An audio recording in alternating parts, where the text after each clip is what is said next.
either live by the gun or you die by the sword.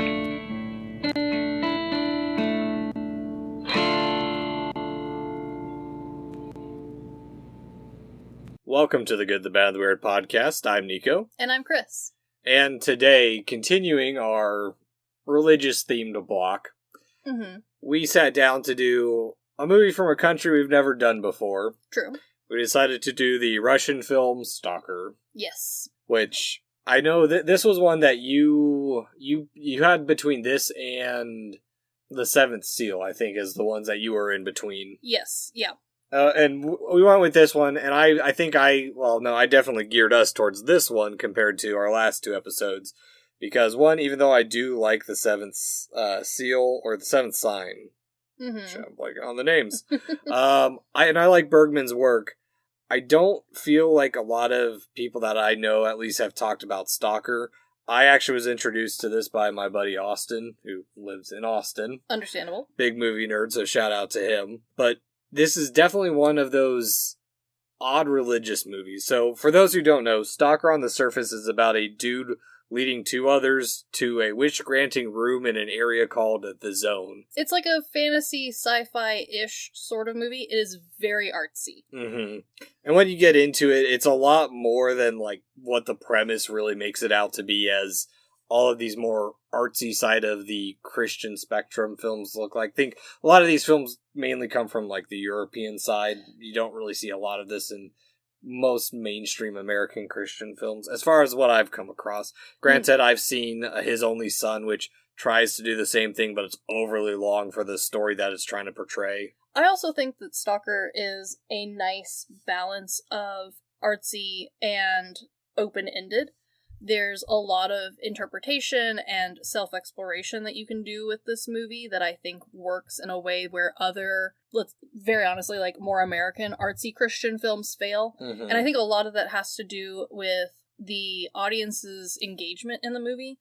This movie, it tells you almost nothing and expects you to come to a lot of conclusions via visuals, via, honestly, like an entire quote of poetry that is read to you halfway through the film. Like, there is a lot of symbolism that is not overtly in your face. It's not like you're staring at the cross or someone going to church.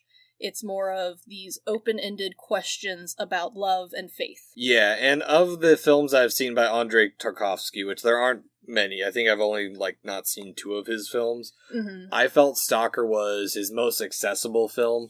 I agree. I've only seen two of his films, this one and then his re-version. Solaris? I think it was Solaris. I've only seen one other one. The space one? Yes. Yeah, that's Solaris, the one that... Yes, okay, so I saw Solaris. I don't know if the rumors are true, but it was... Supposedly that was his response to Stanley Kubrick's 2001: A Space Odyssey. That statement's unfounded. I have no clue. I am interested in watching one more now that I've done more research on this. His later film, The Sacrifice, I'm interested in looking into. Yeah.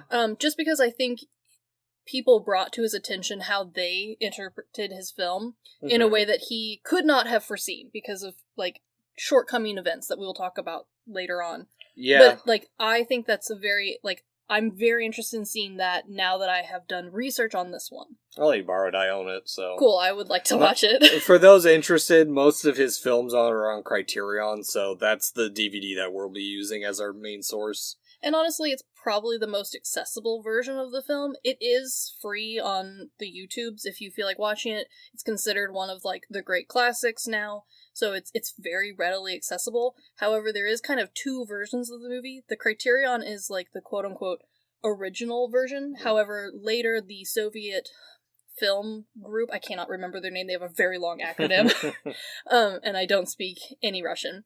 They felt that the movie needed more music, and so they later released a version with more music added to it. I do not think anything was cut or changed, however, that was kind of hard to verify. But from what I understand, that's the main difference. However, I do think the Criterion one is the one that's more easy to get here. And it's, from what I understand, again, I'm not sure, because I can't get my hands on the other one, but I believe the only difference is music. Okay, and I didn't even do any digging into if Russia censored it or not, just because Tarkovsky was exiled from Russia, from what I know. Yes, so I did do a little research on Russia's influence in the movie, because it was one of those movies that was artsy enough that I was interested to see if it would be under the scrub brush, because a lot of films that I know of from Russia, they are rather watched carefully. We see a lot of that with the Chinese films that we've looked at or even watched recently, where the stamp of approval is needed before it is released. Mm-hmm. From what I understand and from the research I've done, this movie was fairly much let through as was. I think a lot of that helps where it is incredibly artsy. There's not a ton of dialogue to scrub. No. The imagery focuses so heavily on nature and romanticizing this idea of faith and love in a way that is so abstract that I think for the most part, from what from the research I did, the movie pretty much remained untouched. Really, the only editing that seemed to be done was done after the fact, after the movie had already been released, as kind of like a world pushing effort. And again, it was things like adding a little bit more music. Mm-hmm. I think a little bit of the tempo was changed just in a few places to kind of speed the pace up a little. Yeah. But honestly, they didn't change it enough to anyone be like, oh wow, it's a completely different movie from when they first started. From what I can tell, this is one of the ones, and this director in general, for the most part, his works went fairly untouched, or if they were touched, most of it has come back through in some ways, more readily accessible. Yeah, it was more, well, that's because it was also released internationally, too, so we have the international versions, and that is one thing with most of Tarkovsky's movies, is they are quite slow. I think Stalker's, 2.5 hours? 2 hours and 40 minutes. Yeah. It's really long, but it's not necessarily a default to the movie. It is something, though, that you should know before you start, because I sat down with a big bottle of flavored water, and I was done with it an hour in, and that last 40 minutes was rough to get through. I bet, especially with all the water that's flowing. Man. So, Stalker is based on the novel by Arkady Stugatsky and Boris Tagatsky.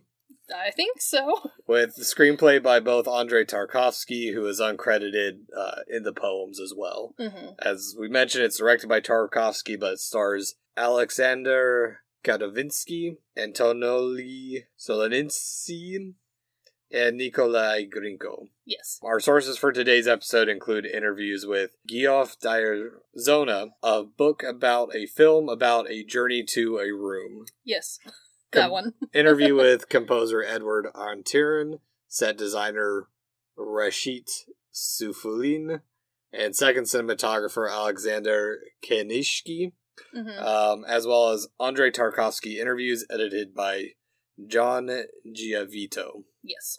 A little history of Stalker, because it's kind of important to understand how the movie almost went from ruin to... Yes.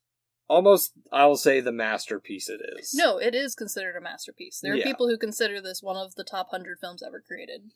I can see why. Yeah. Stalker began in 1976 as Tarkovsky, Andrei Arkady, and Stragitsky began working on the screenplay that was based on the novel Roadside Picnic. Tarkovsky had previously recommended the novel to another filmmaker, his friend Georgy Kalutshvili. Your best guess is mine. Shivil? I don't know. I'm not sure. Hoping that they would make the movie, but ultimately they couldn't get the rights, and Tarkovsky ended up working through the ideas in his head and reworked them into ultimately what the movie was going to be. Well, somewhat. Ultimately what the original draft of the movie was going to be. And the only thing that he said he carried over from Roadside Picnic were the terms Stalker and Zone, which we'll talk about later. And this is one of those movies that, knowing the history, I will say, turned out better because of the complications. Sure, yeah. The first year of filming utilized experimental Kodak, which couldn't be developed, and paired with dissatisfaction among the crew and artistic dissatisfaction, the movie was put on hold for a little bit. Also, Tarkovsky had a heart attack in 1978. Yeah, there's also, depending on how far from the movie you look through some interviews, there's some talk about how the original filmographer, who I believe in Russian, at least in the time period Russian filmmaking, you had your director and then you had your chief filmographer. That person was a little bit more directly influenced on how the movie needed to be censored, how the nation wanted the movie to be created. Later on, it came out, supposedly, from interviews, that the original filmographer poorly developed the film, and he was a huge reason that the film was broken/lost. Yeah, there were parts when listening to the interview with the set designer where he brought up what they did to Tarkovsky, and I'm like, I don't know what you mean by what they did to him. Like, yeah, it wasn't very clear in a lot of the sources I was reading. I had to piece it together from both the most recent, when the movie came out, the more recent interviews, which are mostly laid out in the book, The Zone, plus all of those extra words, and then later interviews that he did after no longer being in Russia. He talked about how he was so upset that this filmographer, who, like, this is their whole job, poorly handled the film and essentially ruined it, was his words. Granted, this was spoken about much later, and the other people who worked on the movie have always been much more selective with how they talk about their experience on it, and especially this first year of attempting to create it. So I don't know extra. There's implies, there's unimplies, but it's a huge portion that he did come out and say, like, a huge reason I took so long was because I was so upset that this level of sabotage would happen. Yeah, well, and on top of that, he wrote a film called Sardor, which he used it to get the money to make Stalker, as well as rewriting it after the heart attack. And that makes sense, because even after completely reworking the original screenplay, the first screening failed and everyone was pointing fingers at whose fault it was. Yeah. And so they had to remake it with half the budget because they had already used the first half to make the failure that they did. Yeah. And it couldn't be written off as well, so they were forced to make the full movie. Yeah, he talks about later on about how frustrated he was with what he called waste of film. And I get it. Like, it sounds like he had put a lot of trust in this person and was incredibly let down. Firing them also led to a huge pushback on getting more funds, because he did ask for more from, again, I don't know all the acronyms and I don't speak Russian, so all the words were, like, backwards for what I could find. Yeah. But the Russian Department of Film essentially told him, no, like, you've already got the money that you need. We're not giving you more. Your fault that you hired this man and then fired this man, essentially. Yeah. Was what he talked about later on. Granted, again, the people who worked on it with him, who then did not ever, like, speak on it again, all of their interviews are very much like, well, it was a bummer. Oopsies. Yeah, it's very much like, I don't know what happened. So, Chris, before we get into Stalker, what are we drinking today?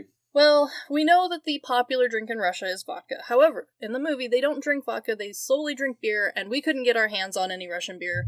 So we got as close as we could, which was Germany. Bitburg, Germany, Bitburger. Yeah, the label looks kind of close, to be honest. Bits on bits. Cheers. Tastes like beer. Yeah. So, Stalker. We open up on a pub with credits and title card as some dude's getting ready to open. Really quite slow and ordinary opening. This sets the pace for the whole movie. Yes, but also I like that it sets the visuals of how, while ordinary, the sepia tone kind of gives it this grungy texture, and also the building forces like this narrow viewing, and especially like setting up the view of whatever town they're in, because I don't think they ever say what city they're around. Not that I could find, it's left very almost Oz-like in, like, what city? Meh. What, like, where? Russia. It's like in manga, city A, city B. No, and I think that adds to the science fiction part or the science fantasy part of the film, because for the most part, this movie, and you see it right from this first scene, this movie is so artsy that a lot of people are going to hate it. However, like, because they have some classical science fantasy elements of, like, generic town. What's the problem? Mystery. Yeah, because we do get a little small explanation text of how the zone came to be and how no one knows how it came to be, and no one who's entered it has returned. I love that this movie presents honestly the two things from the original book. The term zone and the term stalker. They give as little definition and explanation as possible for the whole movie. Nothing, like, more is not ever told to you.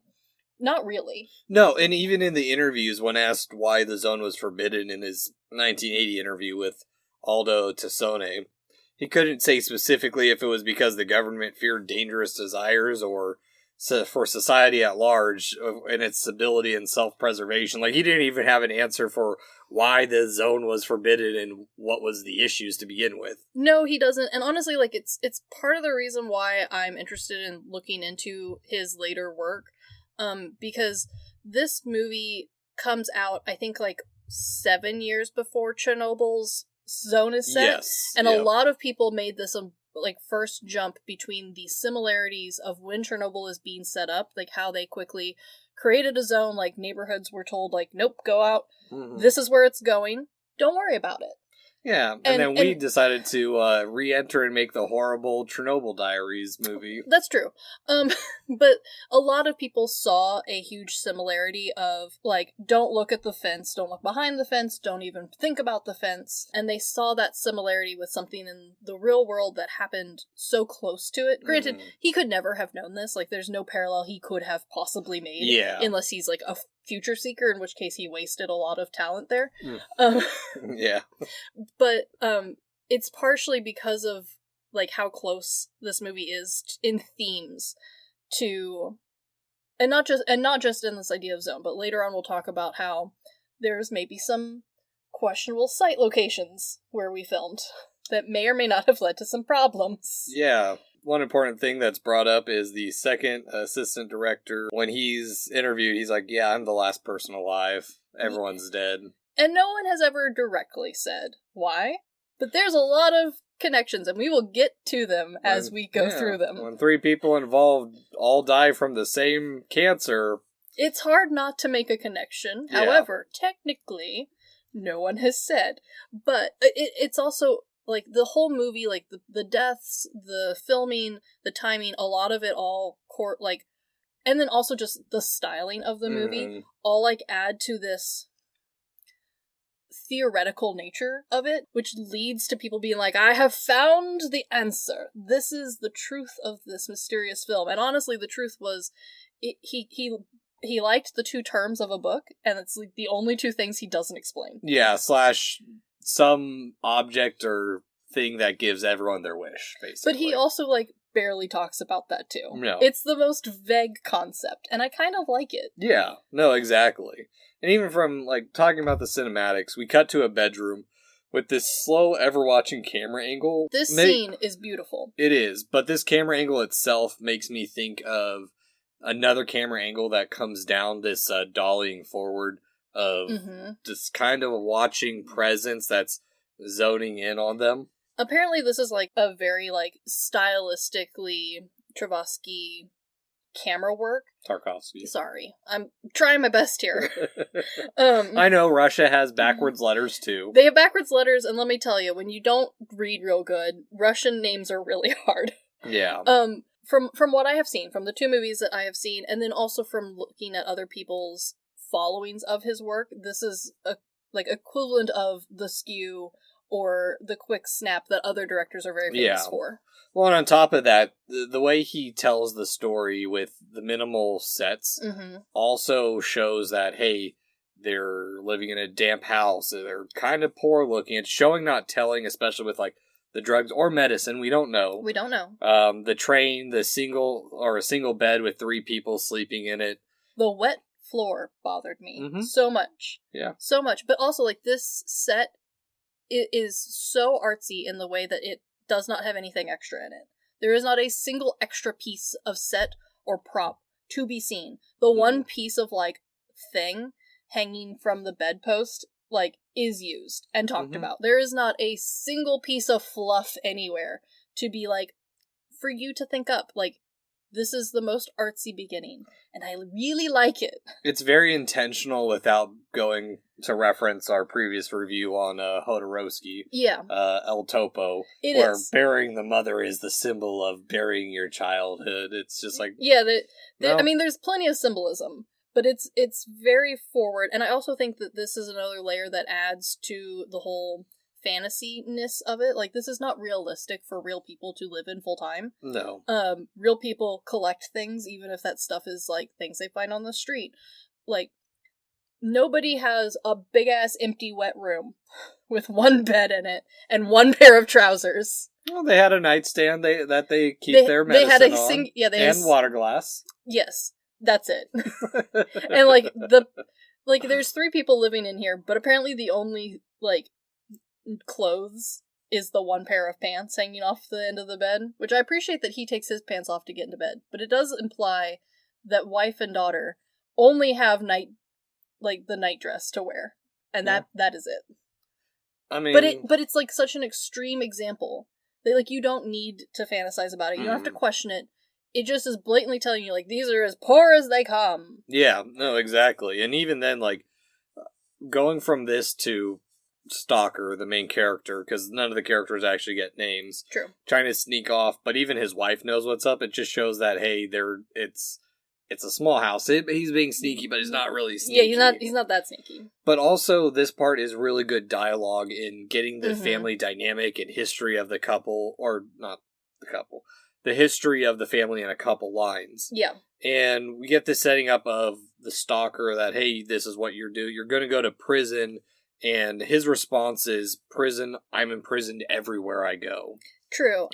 Not said with as much enthusiasm, but more like, oh, woe is me, I'm trapped wherever I go. I do think from the get-go it is nice to know, because stalker is a translated word, but it's fairly close. However, the way that stalker has such a strong representation in, I think, the English-speaking language does not represent, I think, a well-painted picture. So, knowing from the beginning that it is stalk from the word to creep, as opposed to stalker, someone who is stalking someone, helps a lot with the rest of the story. Yeah, specifically, Tarkovsky stated in his 1979 interview with Tonino Guerrera, it's a made-up word that comes from English, the verb to stalk, to approach furtively. Yeah, to creep. Yeah, basically his profession is akin to a bootlegger or a smuggler. Yeah, he did mention in one of his later interviews that he also thought about just using the word prospector or trapper instead, but it didn't quite come with the same, weight to it, so he went with stalker. So, that is one of the, I don't think you need to do research to enjoy this film. I watched it before doing research, and I enjoyed it thoroughly, just as much as I did the second time I watched it. However, that was one of the first, hurdles that I was like, alright, I need to know why Stalker. Why Stalker? It's not really explained, but once you know, it does help, I think, add the narrative. Because again, this is the only thing we know about this man. Yeah, other than he's been to prison before. And also we find out that, from his wife, that their children are cursed, and while she's cursing the child, well, no, not cursed, they are cursed children, but the wife is cursing the child, and a towel magically falls behind her that seemed to just be, hanging up normally, which also, her grieving, or, her freak, I don't want to call it freak out, she seems more in pain than anything. She's in pain because she's, cursing a gift. Yeah, I also think, and this is from one of the much later interviews, Tarkovsky talks about how he was hoping that the audience would pick up more on her willingness to go in his place to this, cursed zone. And he was hoping that would come off to show more how much she loves him. Because she has stuck with him through all of this nonsense. He's been to prison, she's stuck by him, he's gone back on his old ways, for all she knows, he's selling her best watch or bracelet, and she is still willing to take his place going there. Yep. And I do think that's an important theme that, I don't think it's super, shown, because we only really see wife character the tiniest little bit. Twice, really. Yeah.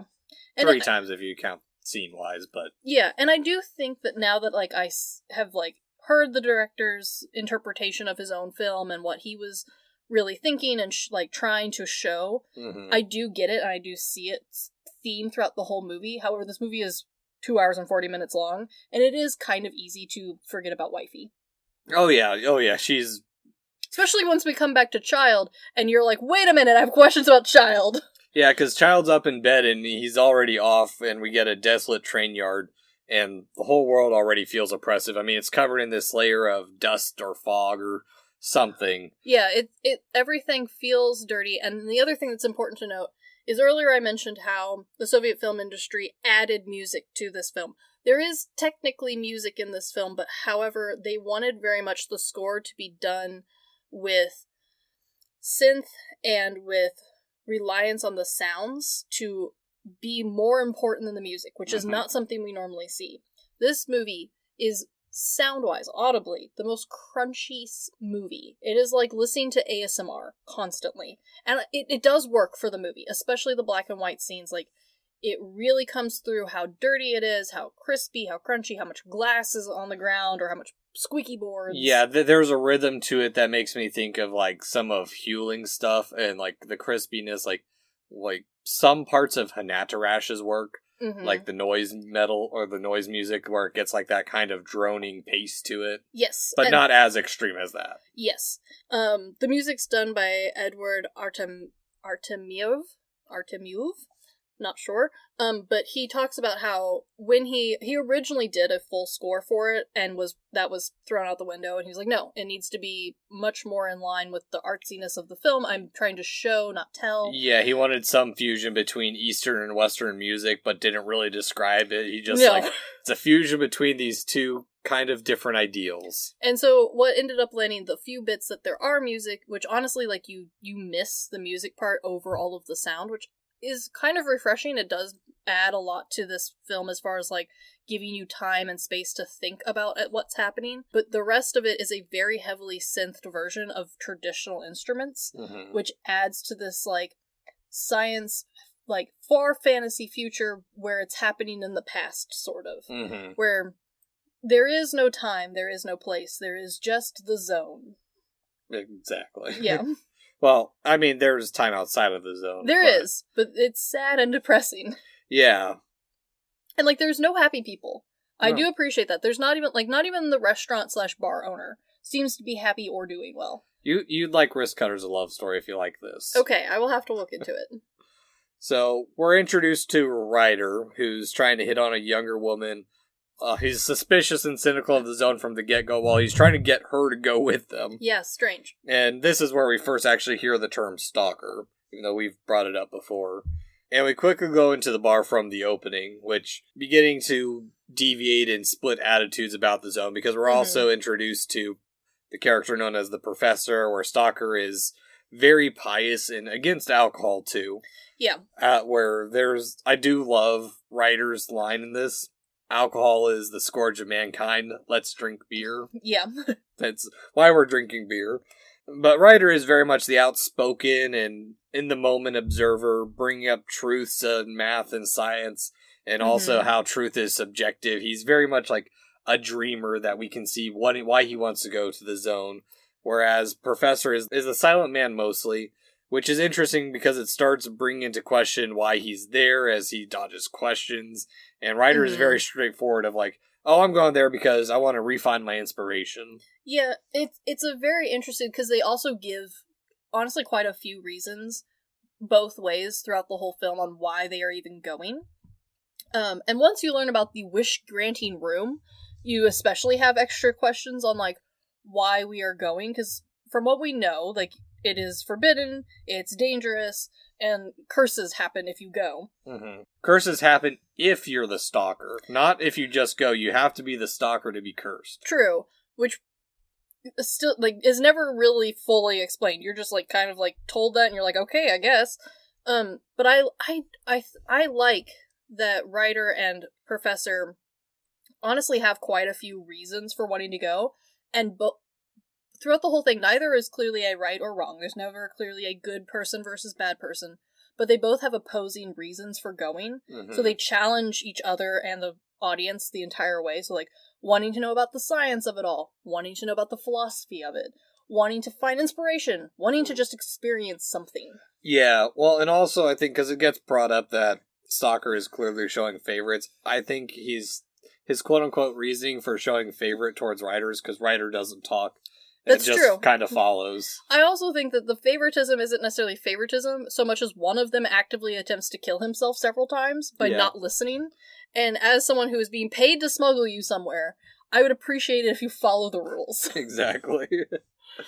But from here we're off to, They say we're off to go to the zone, but honestly, the sets for this movie are so disconjointed that you just are. It feels much like the back rooms. Like you just show up somewhere. Yeah, it's a very brief scene of introduction to the characters before we're off, and I mean, as we've already guessed, this country is oppressed, and now it shows it much more so in a short time. Mm-hmm. The zone's heavily guarded, not easily to get into.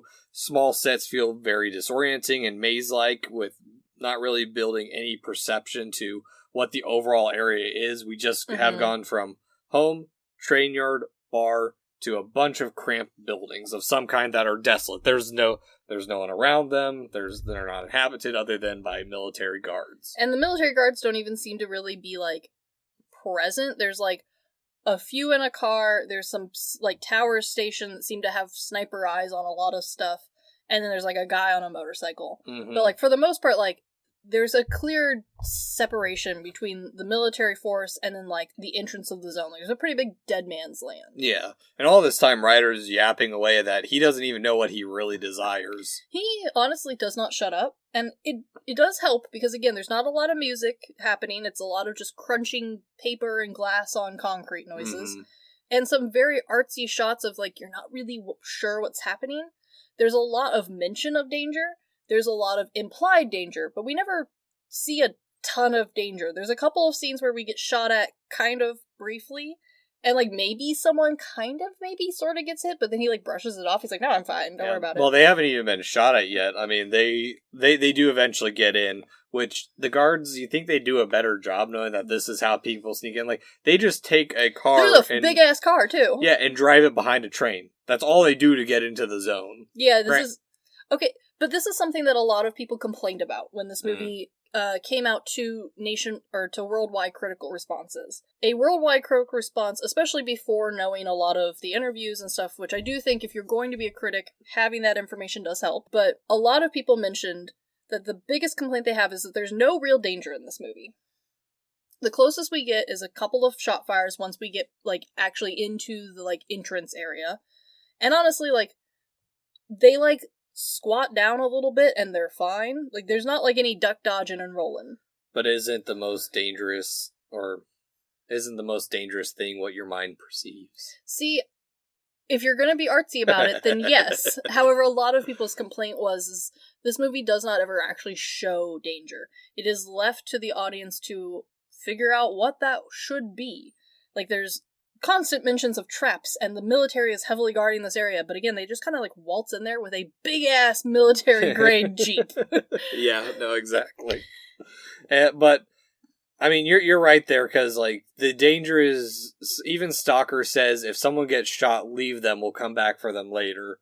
Or something along those lines, where he's like, no, we just have to keep going, pressing forward, there's no turning back at this point. Even later on, when, like, supposedly we are in the most dangerous place in the zone, he talks about how, like, no, there is no turning back, you must keep going forward, and one of the guys eventually does. And there's no repercussions for anything in this movie, which does work out, and once you understand the themes of this movie, makes sense. However, a lot of critics were not a fan of this. They thought that there should have been more physical danger. They would like to have seen said trap, or military shooting apparatus. Someone die, basically, in a horrible way. Honestly, anything. Or, like, honestly, like, see a javelin fly across the screen. See... like, because also, like, we see a grand total of maybe 4 guards in this entire, like, the whole scene of them getting into the zone. There's motorcycle guard, there's, like, and then there's the guards guarding the train. And then there's, 5, because then there's the one guy who, like, his whole job is to run and open the gates for the train and not get squished. Yeah. There's, like, 5 dudes guarding this whole zone. I mean, well, when your resources are stretched, and that's you can true. only afford 5 guys to do this. That's completely true. However, we also only see them for, like, 1/10 of a second each. Yeah. It also makes sense of, like, why they don't try too hard, because, like, it's this guy again. No, honestly, it feels like maybe if we could just, like, hand some money over, we would have been in and out with much less effort. Yeah, no, exactly. Because they also leave his cart just hooked up. We'll get into that in just a second. So, we're still not into the zone yet. We see our plants finally 30 minutes into the movie. Yeah. And even then, it's not fully plants, it's always heavily nature with a little bit of or it's heavily architecture, but a little Mhm. bit of plants in between. A few overgrowths here and there. Yeah, part of this is because the original movie was planned to be in a desert, but an earthquake moved it to Estonia. For those unfamiliar Yeah. with the small European nations, it's west of Russia and just across the Baltic Sea from Finland. Sure. So much more green, forested areas than a desert. Yeah. Which, I mean, desert would tie heavily into like the Christian symbols of it, walking through the desert and surviving. honestly, yada, yada. it would have been much more easily identifiable as a Christian-based movie, Mhm. as opposed to this, which, like, once you know, you can spot it, but it's pretty covert. Yeah, and that's the thing is like this movie, like the Christian relationship to it is only because Tarkovsky was religious, but this journey can somewhat be applied to a lot of other walks of life. Is for sure. why I think this movie works so well too. I agree. But slowly the buildings do fall away to mainly nature. Yeah. And they kind of try and put it as a life or death mission. And we're finally into the zone with, we get the slow, rhythmic train with the Mhm. odd little sounds, which is technically the music. It is technically the music. I really like it. Like, this is a really great movie to kind of just absorb. Mm-hmm. I do think it's a little long if you're not, like, really gonna think about it. Like, if you're just gonna, like, visually waste away like you do when you watch Fantasia, bit long for that. Maybe cut it at the halfway part, because there is, like, a part 1, part 2 to this. Yeah. But I also really like that we have been led so heavily up until this point to believe this movie is going to be a black and white and or brown toned movie. Mm-hmm. And then we get the most vibrant greens. Kind of. They kind of look muted to me. I know they do. You don't count. This is not the same transition as Oz, right? Like, we don't go from a purposefully dulled gray to a intense Technicolor dreamland. Yeah. Because it is just green because there is foliage for the first time in the movie. Mm-hmm. And then finally, like, we change to color and everyone, but, like, the guys are still wearing boring clothes. It's not like Dorothy's finally wearing blue and there's not red slippers or a yellow path. Like, it's just finally green and, like, a light blue sky.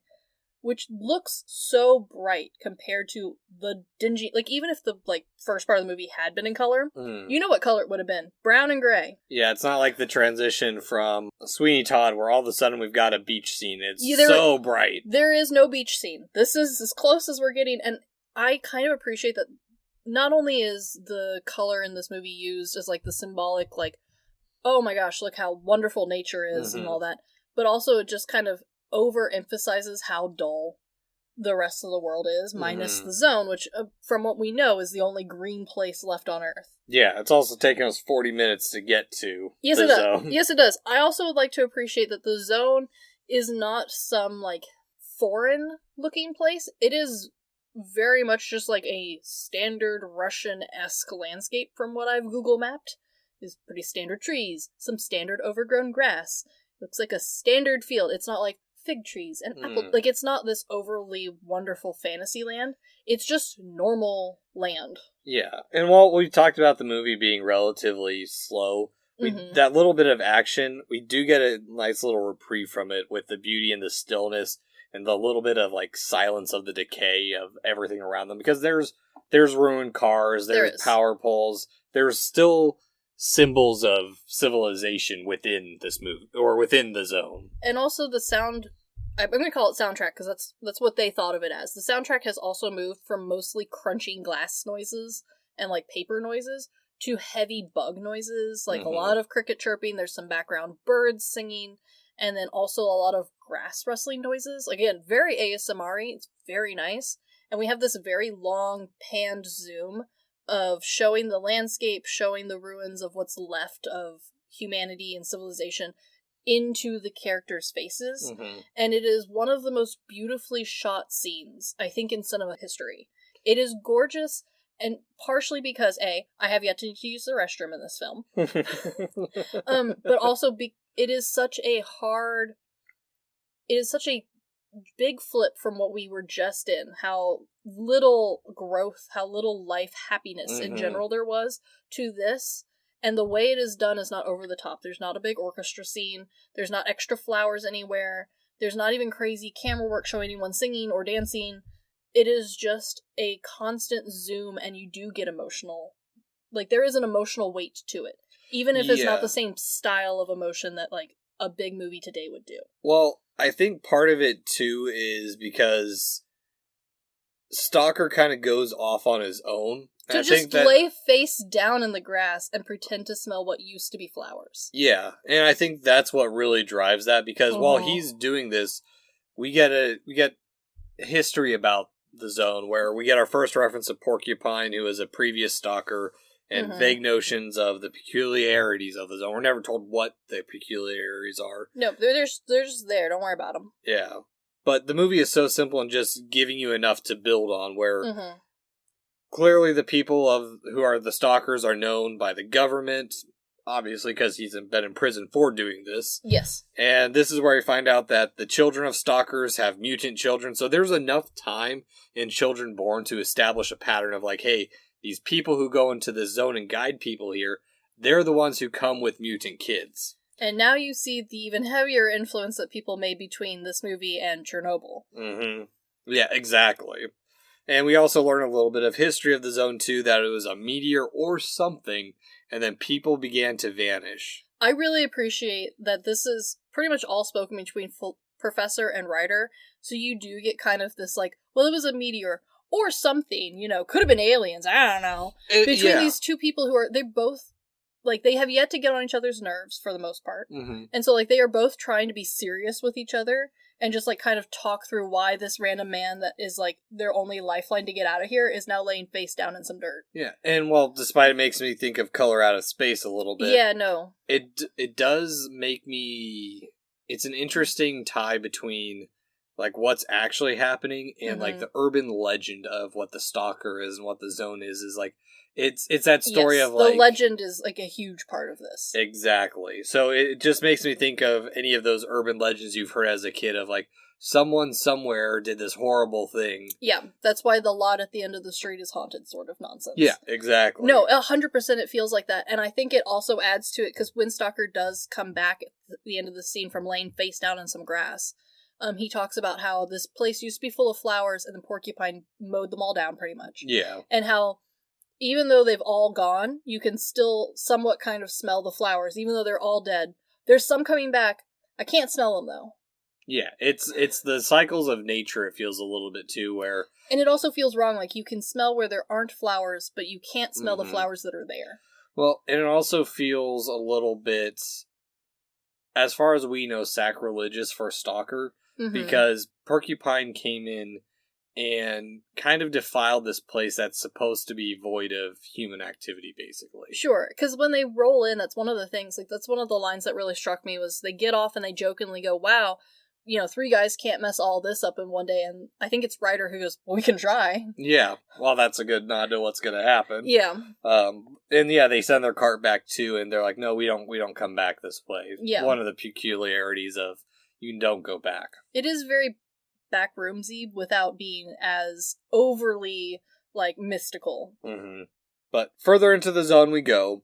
Silent and creepy with some kind of, like, what I thought was creature vision. The commentary said they felt that it was, like, it was their point of view walking towards us, and I always felt it was, like, creature vision. Very much so like that first shot of the doorway in the house. I agree, it does feel very much like the doorway in house. I didn't quite get creature vision, and the only reason for that is, other than insect and some very distant bird noises, there's no, like, rustling, there's not even, like, talks of animals, which again adds to the Chernobyl, like, mindset of, like, well, everything was dead. And what I don't specifically mean, like, creature, but I mean, like, some higher being vision, like a ghost vision. Sure. No, I think a lot of this, despite this whole movie being told, for the most part, from Stalker's, like, Stalker's clearly the main character, is centered around him, we are not seeing the world necessarily through Stalker's eyes. We are definitely, like, a third, like, body watching this happen. Yeah. Well, it's a cool-ass shot, too. It is a cool shot. Because even if that was the intention of being the first-person perspective, and then you have, I think it's Ryder who comes into view, and then looks right at it, it's like, but doesn't, like, react to it, it kind of adds that little eeriness to it that, hey, something's not 100% right in the zone. Other than there's plants everywhere, Yes, something's not right. It also shows off how, like, very pretty this is all filmed. It has that, while it looks better than old film, it still maintains a lot of that crisp line look where we don't get anymore. It looks much softer now. Everything looks much more 3D, more round, more real. This looks like a photograph that would be hanging on a wall somewhere. And it adds a lot to the, like, ambiance. Like, it adds this unrealness to it. A lot of the movie, I feel, could classify as that. Yes, if this was a walkthrough art exhibit, I would 100% have been like, of course it is! That makes perfect sense. And we get a little bit of commentary on fear and war and conquering, which is a great pairing against the rotting tanks, which they mentioned, like, in the original there was, like, 5 tanks, but they could only get 3 this time. Which, honestly, I like. I also like that while this movie is never in your face about its 2 main themes, love and hope, it does very easily introduce the opposites to that, the idea of war and hopelessness and hate, and how that, like, has wrecked their world, essentially. And fear. No, I mean, it's a good building of the hauntingness of the zone, which is even further haunted because as we trek further on into the zone, civilization is almost completely gone, minus, like, a small little power pole, a chunk of concrete foundation or wall that's now overgrown. And, like, I love that they've managed to get very, like, almost chest-high grass everywhere. Everyone has to, like, stomp their way through. And because of that, again, because this is such an auditory experience, the sound of them stomping their way through the woods adds this, like, almost rhythmic beat. And it's not overly done. It's not overly emphasized to be rhythmic, but it adds this, like, pacing to the film to help you kind of, like, almost add an anxiety as you go, because every time they go somewhere, they stop, kind of do a little circle, throw a random string in the air with a washer or a nut tied to the end of it, and they're like, well, we're going that way. Yeah. It feels random. Well, it feels random, but at the same time, it's like throwing a rock down what's an obviously booby-trapped hallway to see what's going to trigger the trap, basically. Oh, no, for sure. And it is something that I do think I like the director's interpretation, too, because he clearly had this, like, vision of what the zone was that he wanted you to experience for yourself, and he wanted you to come up with your own. And he had talked about how, in one of his much later ones, how Stalker uses the string and the nut to make sure gravity is functioning correctly where he's heading. That's why you have to walk exactly where the string flew. And I was like, oh, that's very clever. That's not how I had interpreted it. Yeah. I assumed that you were making sure there wasn't anything that way. Yeah, it makes me think, when you brought up the gravity, I just thought of Dungeon Crawler Carl that I know your husband's reading in the other room right now. There's a part in the first book where there's a gravity trap or gravity spell that flips him upside down. I'm very well aware. Every night I get a very long debriefing of Dungeon Carl. If you get a chance to read it, I do recommend it. It is, from what I have listened to, which is honestly a lot of it, it is very good. Yeah. But even though this is like a very slow, methodical journey or trek, yes, it feels almost like an Odyssey without the big milestones, right? Having to hop on a boat, plug your ears with wax so you can't hear the sirens. But, like, we never get told about the sirens. You're just plugging your ears with wax, and there's still just ocean around you. Yeah. Because constantly Stalker's like, don't go that way. Don't drink. Don't touch anything. Walk exactly where he has walked, because there's traps everywhere, and yet we never see a trap. No. And, I mean, we kind of do. We kind of see one, but it's not as in your face as I think even... It's not a bear trap that we're looking for. Yeah, no, it's not obvious. It's not like... There's no Saw-level traps happening. Like, nothing's booby-trapped popping out at anybody. It's just like, oh, surprise, you're not where you thought you were. Yeah, pretty much. Or you're where you thought you were, but where you are now is not a good place to be. Exactly. Yeah. But we do have that... The thing about that, too, is we have our destination in sight about an hour into the movie. And we still have an hour and a half to go. Yeah, we do. We have a long way. I like that now that we have the destination in sight, Ryder, because he's not seen any of this with his own eyes, is attempting to deviate from the course. That's true, yeah. Which also follows, like, what we think of, like, an outsider, like, looking into a religion. Oh, sure. Looks at this, it's like, oh, it's an asinine ritual rooted in the faith of the Stalker. And to be fair, like you said, we haven't seen anything yet. Ryder hasn't seen anything. But clearly Stalker has, because he's terrified. Yeah. And Ryder's decision to go ahead is slow but tense, but that's the thing. Has Stalker really seen any of this? We don't get told directly what he has seen. But he does talk about, occasionally he brings up, like, oh, well, when I was being mentored under Porcupine, stuff happened, I don't want to talk about it. Yeah, pretty much. And, like, honestly, for this movie, that's as good as confirmation as you're gonna get. And so I'll take it. Mm-hmm. I will take that he has maybe, like, watched someone float into space from the ground, and they're gone. Yeah. Maybe they disappear from all existence, and no one knows where they go. Like, I'm sure bad things have happened. But, like, this movie's vagueness, honestly, is its greatest asset, because it does lead to you being able to ask your own questions, like, what's your biggest fear? What's your biggest desire? What's your biggest desire? Do you feel like this person or that person is honestly in it for the right reasons? Because later on you learn that Professor is hoping to win a Nobel Prize for his science on the Zone. Ryder is honestly hoping to become famous from his works writing about his experience here. And when they talk eventually to Stalker, like, why haven't you done this? Why haven't you bothered to reap the benefits of coming here? He's like, nah, I'm good. It's not he's good, he can't. Because it goes against his faith of, like, the Stalker shouldn't go into the room. Sure. Yeah. But Ryder's decision to go ahead is slow, but very tense, which... I love how now the wind feels ominous. We're hearing all the warning is, like, creepy as hell. And honestly, like, the sounds are exactly the same. The crickets, the birds all sound the same as before, but now that there's this warning of danger, all of that now feels like a warning in itself. Well, and they all hear the warning, too, which just tell them to stop. But also, an interesting bit in this filming of the scene that I thought was cool. The tree is not in the closer shots, showing that space changes and so does perception while within the zone. So while Ryder is walking next to this tree and we can maybe vaguely see something in the shadows of the building, the other two don't see a tree that he's by. Which I wonder if that tree's kind of like his the zone trying to give him a pre-warning of like, hey, don't go past this point. Yeah, I don't know. But it's also like, there's a lot of people who... especially throughout the years, have drawn a lot of symbolicness from this, with trees being one of them. Later on, we're going to see a few animals that, like, people have looked through and said, like, oh, well, I see the symbolism from this ancient Roman mythology, or from this Christian mythology, or this classical, like, this is a symbol that lots of people have used for growth, or for rebirth, or for omens, or depression. And granted, the director has openly been like, look, I made it. It is as it is.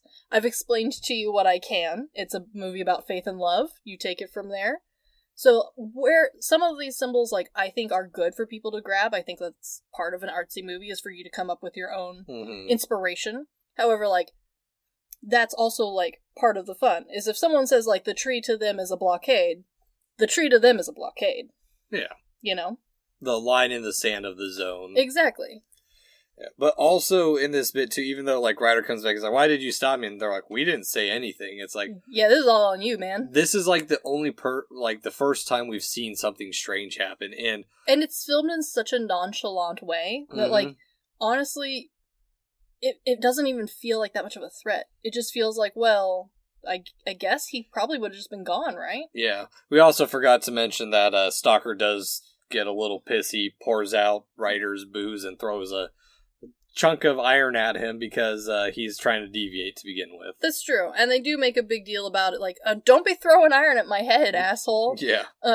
Our first kind of rift in the group. Yeah, but also, like, you do feel justified from both sides because you do get the frustration that Stalker has. He's repetitively, and granted, he doesn't have a lot of lines. Like, half of his lines are telling them, like, follow the rules.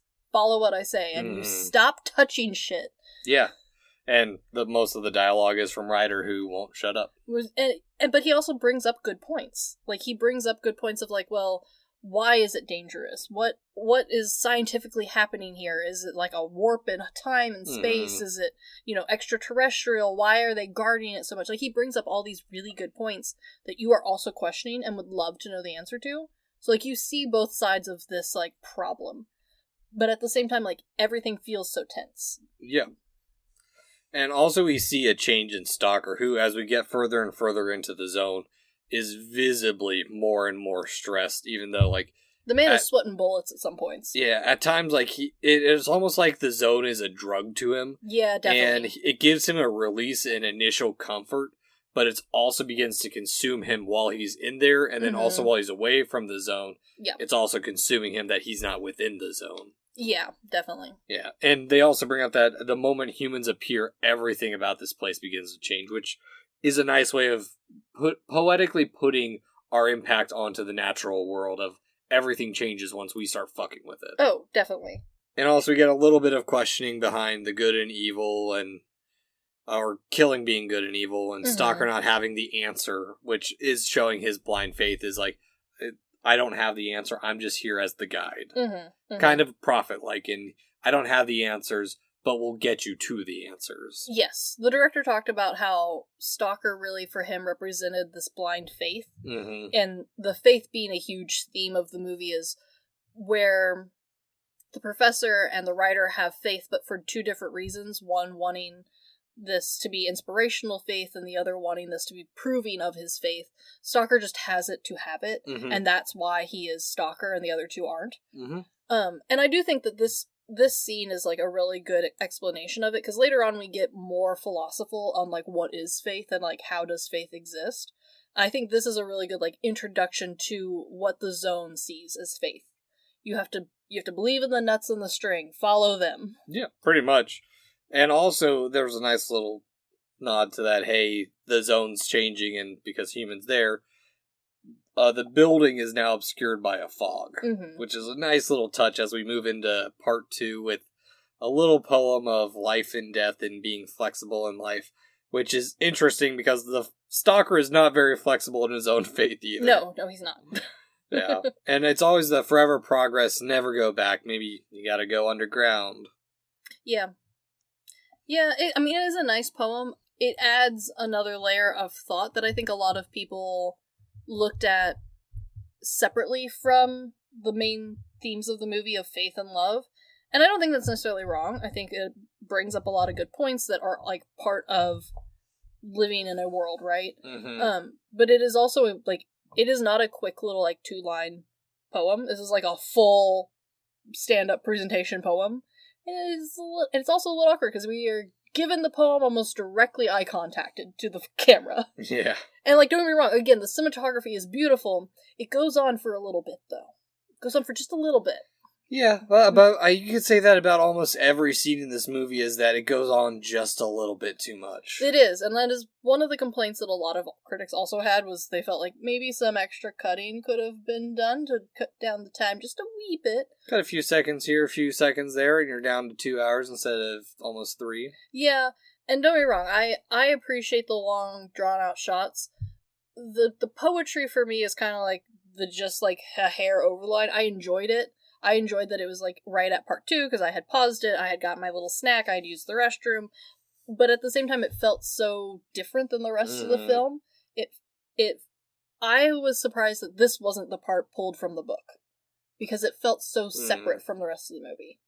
Yeah, I didn't do any research into the book itself, so... I couldn't read the book. I did as best I could to find people who had and did their comprehensive like looks between the two, and from what I can understand, like the director's right. He really only took the idea of Stalker and the idea of the zone. And that's kind of it. There's really not a lot of similarities between the two, from what I could find out. Yeah. And I mean, that's kind of the whole...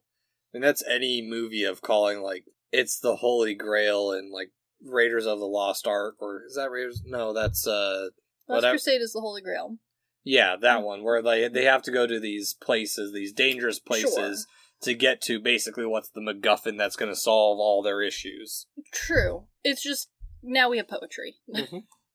Yeah, and this is the part where, like, we really do see our first bit of danger. Professor forgets his backpack, and they're in what's supposed to be the dry tunnels, but now it's a downpour, and the dry tunnels are not so dry. He does mention very briefly, though, that the dry tunnels was meant to be, like, this is the dry tunnel. You have to swim here normally. So I do think that while I do think it's a bit of like it didn't translate super good, because I did have to watch this scene a few times back to back because the dog needed out, and so I do think that this was meant to be sarcastic, like this is the dry tunnel. I don't think it was supposed to be. I think it was supposed to be like the safe place, because there's something in this movie about safety or where silence is sacred and safe. Sure. Whereas, like, every time we have water running, it's not safe anymore. Sure. Or perceived as not safe. I could totally see that. I do think the reason I say it's meant to be sarcastic is because he has a line that I took note of, where he talks about how, like, yeah, normally we call this the dry tunnel. It's funny because normally you have to swim here. Yes, I didn't catch on that. Again, the dog had to be let out, so I had to rewind it. But yeah, but it's, again, like you said, this is really like the only time we see quote unquote danger is like, oh, it's flooding and they might maybe drown. This is also the first time that in the zone we're in like a human-made thing. Mm-hmm. Like, we've seen the houses and the ruins and stuff, but like this is fully like we are in a human-made thing, but there's water rushing through it. Mm-hmm. Granted, the water in this place in the real life set was not super clean. A lot of the rest of this movie was not super clean. Most of this film was filmed in old warehouses that they don't know exactly what was in it. Yeah, this scene was filmed at an abandoned thermal plant.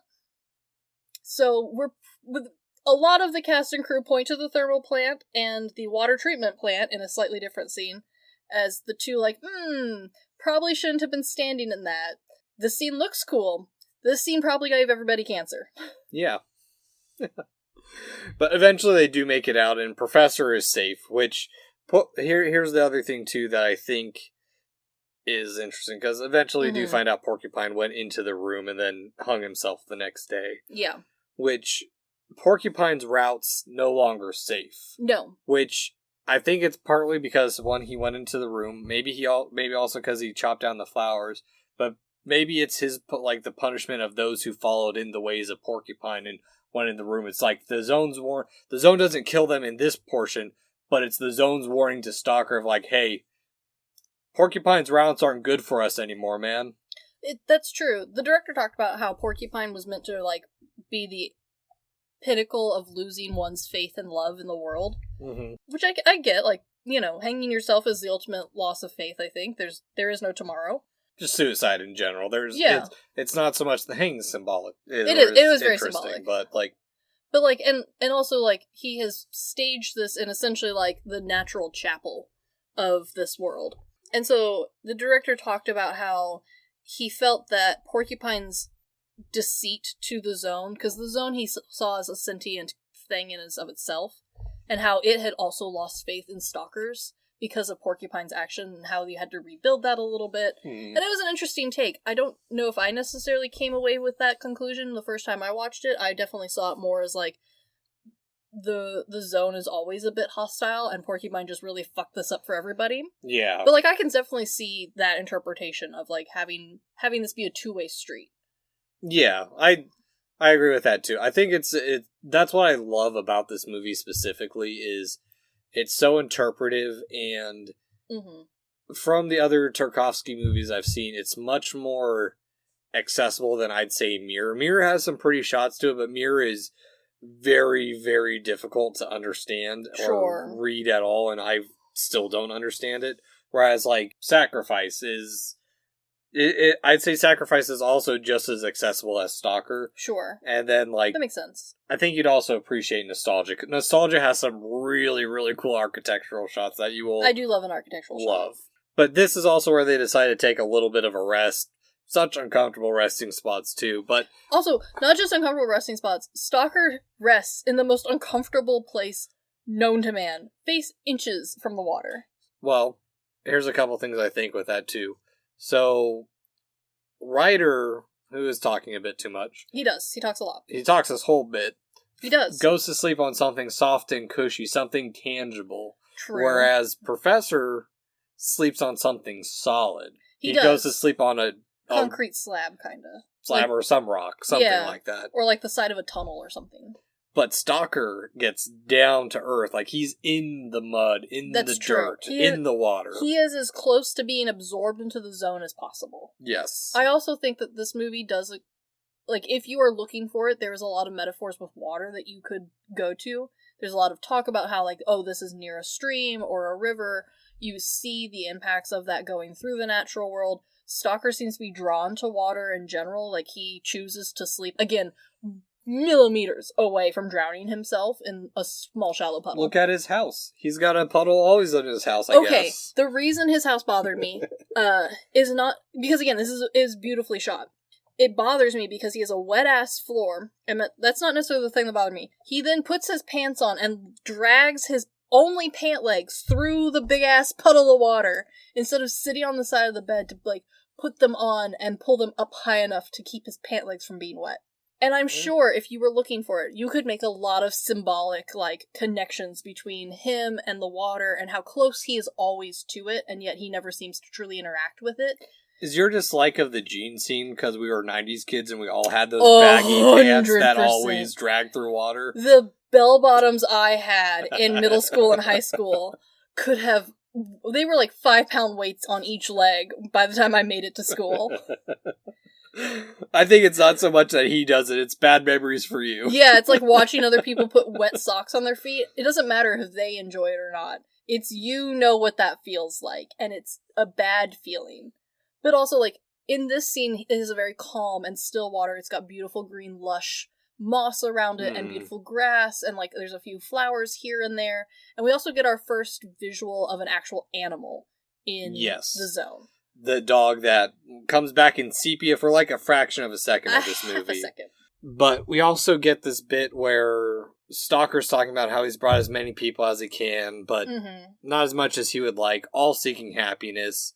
But the sepia reflects his loneliness and like the symbolic of him being on an island back home. Sure.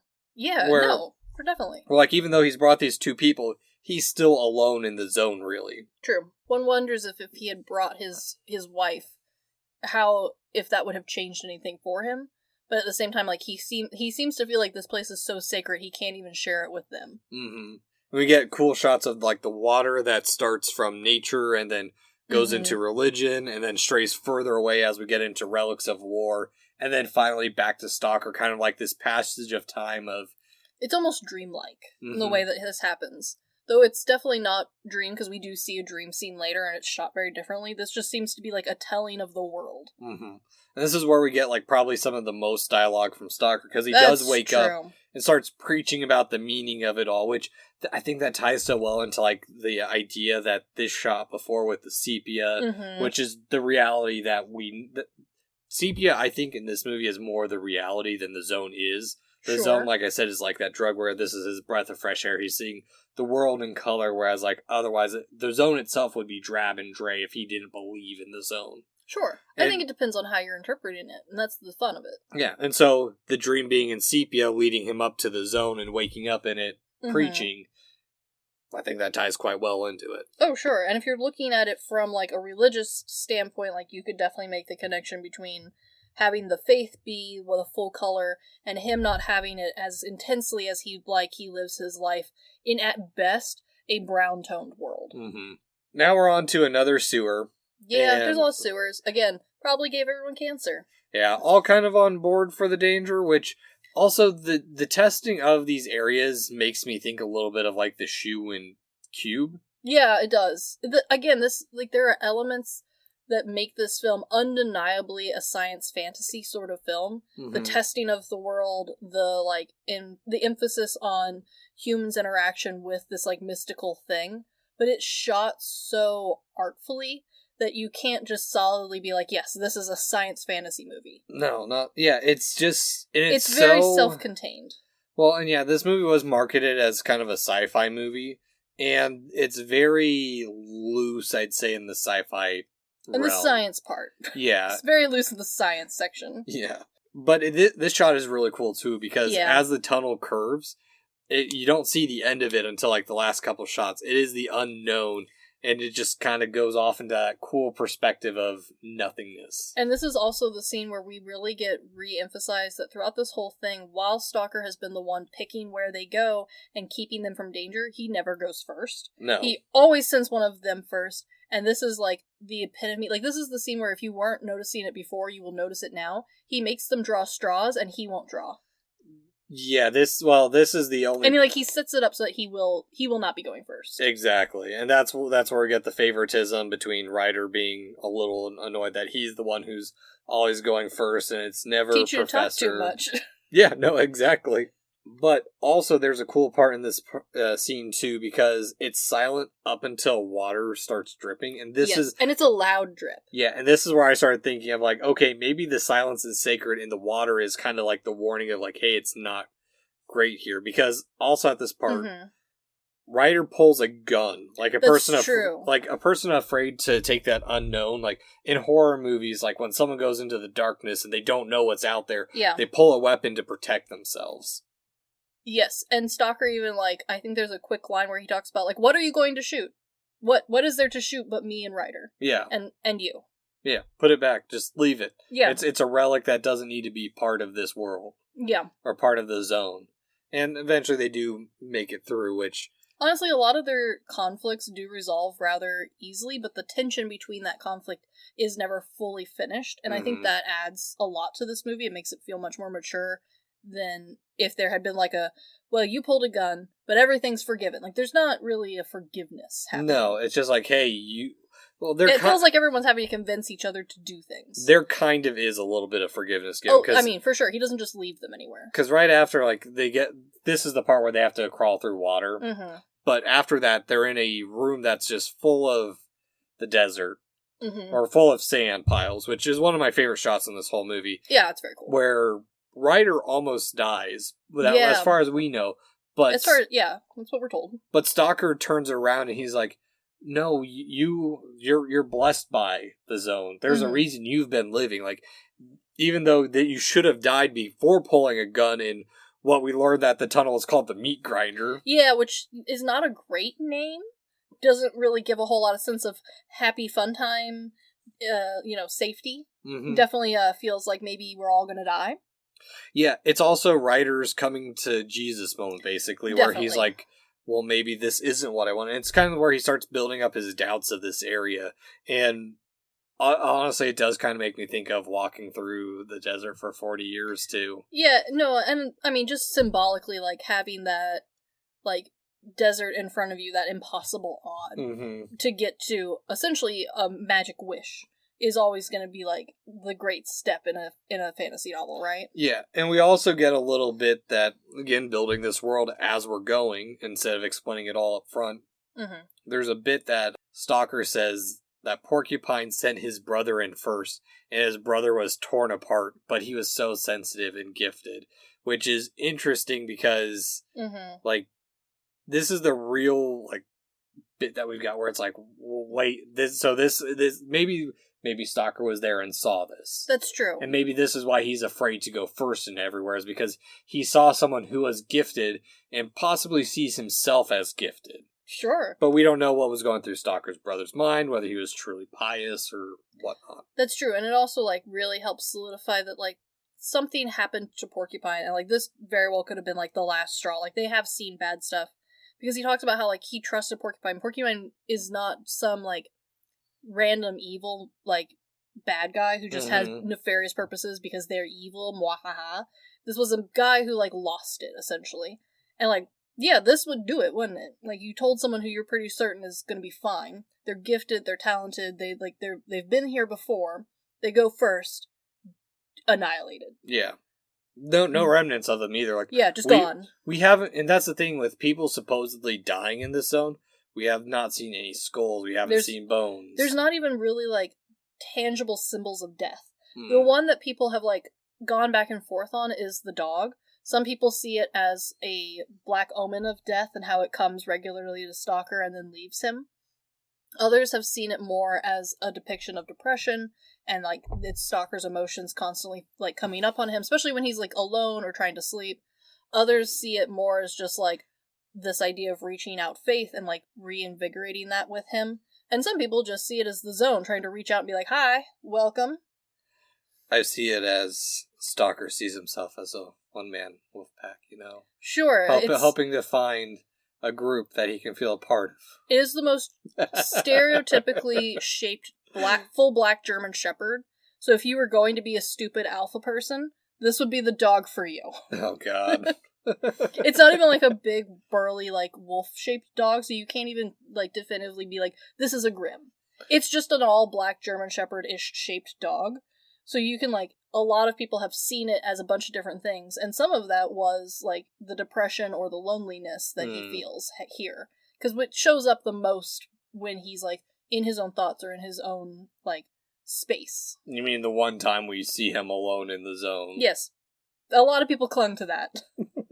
I don't see it as that. I think it's just an oddity of the zone. Sure. It totally could be. But this is also where you get, like, the first little bit of conflict between Stalker and his favorite, the professor. True. Which, maybe it's just because he's been quite pious and quiet this whole time. The quietness, you know, I do think it is a nice reveal to have, like, the quiet person not be, like, either A, super duper evil for no reason, or B, like, the perfect person who's just, like, someone forgot to write them dialogue. It feels much more like he wants to think about everything he has seen before he acts or speaks. Yeah. Well, I think it's also because he has a bit of an agenda, which we'll get to in a second. He does have an agenda, yeah. Because while they're arguing, which, by the way, they've gotten past the sand room, and have moved up into some other, like, more habitable space, so we're clearly within the building. Yeah, we're getting there. They're, like, in some bedroom, but while they begin arguing, a phone rings. Yes. And just... There's that moment where, like, they're arguing and, like, they're not even thinking about the phone because they're so used to the real world. Then they take a second, it's like, there's power and lines still going here, which this is where the professor calls, and we kind of get an inkling of what his dream is. Exactly. / not really. What his desire could be. Yeah. Basically, he wants to make a breakthrough in the scientific writing of the zone. Of course he does. And also... Professor continues to ignore Stalker's advice. Yeah. Same with, like, never go back and touch the phone, which is interesting because at the same time, Ryder's been given warnings and has been always questioning everything, whereas Professor's been quiet, and remember, he slept on solid rock. So True. In a way, maybe he's contradicting the advice because he doesn't believe the zone. Maybe he thinks the zone's a fairy tale in his own right. He definitely is looking for the logical, scientific explanation of the zone. But this movie isn't written from, like, a science-y science fiction sort of standpoint, so it's never given, like, true reason. He gives some, like, very vague, kind of loose science words that are just kind of sprinkled in as, like, well, maybe it's, you know, neutrons sort of nonsense. But honestly, that works because he clearly had a theory going in. He definitely seemed more cocky before they got in the zone. And then as this progression has happened and gone through, like, he's been more open about his desire, but you can tell that he's getting less confident as he goes. Yeah. Because he's now starting to act like Ryder. He's starting to question things more, whereas before he thought he had an idea. He thought he had a theory, at least. Yeah, and in a way, he's also this kind of symbol of fate being a fickle thing where sometimes life contradicts what you believe it to be. Yes, very much so. Whereas, like, Stalker has this belief, Ryder has his belief, and they're on the polar opposite side, and Ryder's kind of that in-between. And this is the part where we learn that he isn't there because he believes it or he wants to be a cynic. He just rationally fears the worst of what the room could produce. Which, honestly, like, you could also make the argument that, like, the three of them represents the three different, like, extremes of someone faced with something new, the fear, the questioning and undesirable, like, curiosity, and then just the blind faith in, like, the world will continue on if I continue with my tradition or my religion or my steps. Well, which is interesting because Ryder makes himself a crown of thorns. He does, which it is very loose. It's just kind of on him. He's just kind of running around with it for shits and giggles, really. Well, it kind of... It adds a lot of symbolic shots. I don't know if it necessarily adds anything... No, it makes... Dialogue-wise? Not dialogue-wise, but symbolically it makes me think of the three men on the cross. Sure. And maybe Ryder's really the truthful one, or the one who should be guiding them. Because he's the one who gets the warning. Stalker gets 0 warnings, other than the one time when Ryder leaves the path. True. So, I don't know. Again, it's cool shots, but not like... There's a lot left in the air, and I honestly do think that a lot of, like, the symbolism you get could very much come from, like, who is watching it. Because when I saw The Crown of Thorns, like, I definitely made the religious connection, because how could you not? But I also did not necessarily put the 3 and 3 on the same plane. I had it more as, like, him trying to visualize himself as, like, the sacrificial lamb, or, like, the innocent, despite him honestly being kind of an ass this whole movie. Yeah, actually, now this movie has a couple sets of 3. It has these 3, and then it has the father, the wife, and the daughter. Yeah, I mean, 3 is a beautiful number, so why not? Yeah. But, the Holy Trinity. I mean, yeah. And so, like, I do think it depends a little bit on, like, it also, I think, depends on, like, who you focused on when you watch it. I think if you watch it the first time and you're incredibly focused on Stalker, you can put a lot of blame on the other two, whereas if you spend time watching it for just writer, or for more from Professor's point of view, or apparently how the director wrote a lot of it from the wife's hope of his return point of view, like, honestly, he saw her as a bigger character than she is in the movie, then I do think it changes how you interpret this. What it is it's also writing 4-ish compelling characters, because the wife does get more compelling, especially towards the end of the movie. For sure. But no, he definitely saw her as a full character. She's just not in the movie a lot. 4 different walks of life that actually are integrated into the story, instead of spending time with 20 different characters that don't do shit like God's Not Dead. Yeah. Like, these are... And then this is also something, like, quite interesting. All of the characters in God's Not Dead had a lot more dialogue to work with, and honestly a lot more set to work with. And these guys have had, at this point, about 2 hours worth of, like, 5 lines of dialogue in one poem. And they've done so much more with it. They do feel like so much more rounded people, don't they? Yeah, no. And they've literally just stomped around the woods and the sewer. Yeah, no, that's exactly when you have good writing and you have good cinematography. And the directing, you cannot deny that the directing in this is beautifully done. Like, the amount of, like, the uncomfortable dead eye contact is almost like The Office could never have this much eye contact with the camera. No. This directly into my retinas. And honestly, beautiful, as opposed to being awkward or uncomfortable. It's very impressive. Yeah. Finally, we're to the room. Yes. The most important moment of their lives, which... I do love how they try and hype it up with each other, where they talk, like, very briefly, like, this is it. Okay, like, everyone's kind of like, all right, big breath, let's go. And yet, they don't hype each other up very much. They're just kind of like, well, I guess we're here. It's more so Stalker trying to, like, it feels like he's trying to coerce them into it, where he's like, saying your sincerest wishes come true. But that's where, like, Porcupine actually has a huge part in this, where they really start to think, and writer is like, well, what is my deepest wish? What if your deepest wish isn't what you personally think it is, but your soul says something different than your mind? And this is where my biggest, like, agreed theory that I found on this movie, I agree the most with. The director and the writers used words very specifically. Granted, they used the Russian version of the word, and if they used an English version, it might not be the one I thought, like Stalker being a prime example.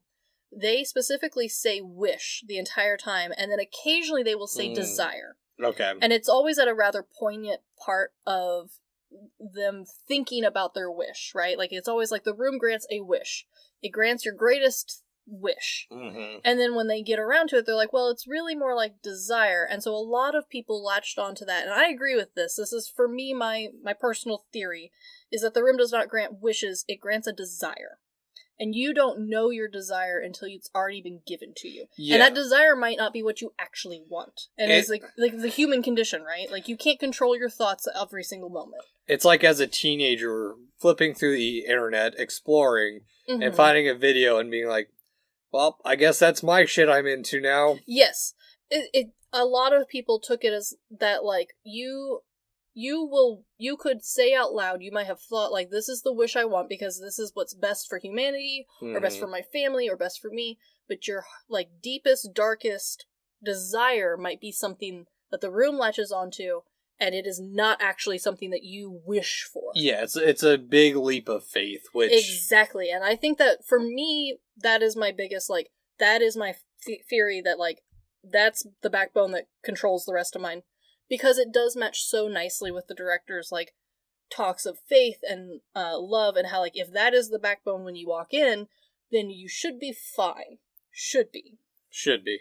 Well, that's a good point, too. I'll get to something in a second, because the professor reveals that he's trying to destroy the room because he thinks it's the false hopes and that Stalker's just basically a scam artist, putting them through all this trial and turbulation. And honestly, I'm really glad the movie took this turn, because you kind of, as the audience, are on his side, because we haven't really seen a lot of danger. Yeah, well, and that's the professor's fear, is that, I mean, to be fair, he is also justified in his own way, because he's trying to destroy something that he's afraid, even if he doesn't believe, if he doesn't fully believe it, if he's this room, fearful of it, though. Yeah, if this room does happen to be true, then I should destroy it before someone who's truly evil enters it.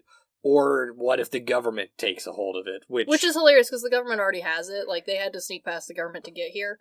But like, does the government really have it, though? And that's Professor's whole stick, and I do think that that's one of the fun of having these three very different characters who honestly have very similar goals, right? They don't want the worst from the room. Like, no one's going there to wish the worst. But there is that fear that the worst will happen with or without them. Yeah. Well, and at the same time, like, while they struggle over the bomb a little bit, too, and kind of a childish struggle. A little bit, but, you know. I think it's important because Stalker, at the same time, is justifiably upset, because while they're calling out for him for his shit and his blind faith, you do have to feel bad for him a little bit, because he explains that he knows it's his lot in life. He knows he's technically a despicable person, and that he's technically profiting off of people's hopes and dreams, but he's trying to help.